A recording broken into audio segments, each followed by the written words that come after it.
தசகம் 47. உரலில் கண்ணனை கட்டுதல். ஒரு நாள் உன் தாய் தயிர் கடைந்து கொண்டிருந்தாள்.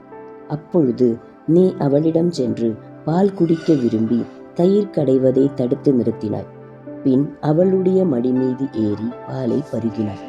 ஈசனே, நீ தாமரை முட்டுகள் போன்ற மார்பகங்களில் பாலை பாதி பருகிவிட்டு உன் தாமரை முகத்தில் புன்முறுவல் அரும்பி இருந்த நேரம் நெருப்பில் பொங்கி வழிந்த பாலை இறக்கி வைக்க உன் தாய் விரைந்து சென்றாள். தேவனே, நீ பாலை பாதி குடித்து கொண்டிருந்த போது தடை ஏற்பட்டதால் கடுஞ்சினம் கொண்டு நீ செய்வதறியாது மத்தினை எடுத்து தயிர் கலயத்தை உடைத்தாய். அப்பொழுது சட்டியுடைந்த உரத்த ஓசையை கேட்டு விரைந்து ஓடி வந்த உன் தாயான யசோதை உன் புகழ் பரவியது போல் நிலத்தில் பரவிய தயிரை கண்டாள்.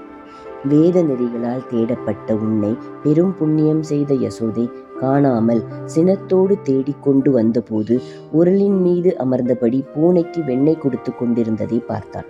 நீ அஞ்சியவன் போல் நடிக்கும்போது உன் தாமரை மலர் போன்ற முகம் அழகாக விளங்கியது. அப்பொழுது அங்கு வந்த யசோதை சினத்தால் முகம் சிவக்க விரைந்து உன்னை பிடித்து கொண்டு அந்தோ தோழிகளின் முன்னிலையில் உன்னை கட்டுவதற்கு கயிற்றை எடுத்துக்கொண்டால் கஷ்டம். நல்லோர்கள் நெருங்கிய உறவினனான கொள்ள விரும்பும் உன்னை அந்த யசோதை கட்டுவதற்கு விரும்பி பல கயிறுகளை ஒன்று சேர்த்தாள்.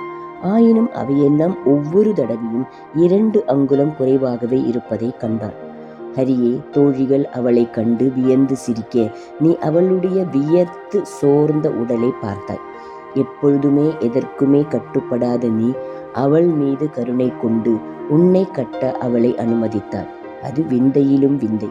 அந்த யசோதை கட்டுண்ட உன்னை பார்த்து, அடே போக்கிரி பயலே, உரலோடு இப்படியே நீண்ட நேரம் இரு என்று சொல்லி வீட்டிற்கு திரும்பினாள்.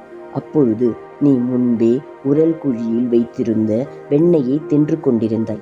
விபுவே, குருவாயூரின் தலைவனே, பற்றற்றவர்களுக்குள்தான் நீ எளிதில் கட்டுப்படுவாய். அப்படி இருக்க பாசத்தை கையில் கொண்ட யசோதையால் ஏன் கட்டப்பட்டாய் என்று தேவர்களின் உலகில் வாழ்பவர்கள் உன்னை துதித்தார்கள். அப்படிப்பட்ட நீயே என்னை பிணியினின்றும் காத்தருள வேண்டும். ஹரே ராமா ஹரே ராமா, ராம ராமா ஹரே ஹரே, ஹரே கிருஷ்ணா கிருஷ்ணா கிருஷ்ணா ஹரே ஹரே.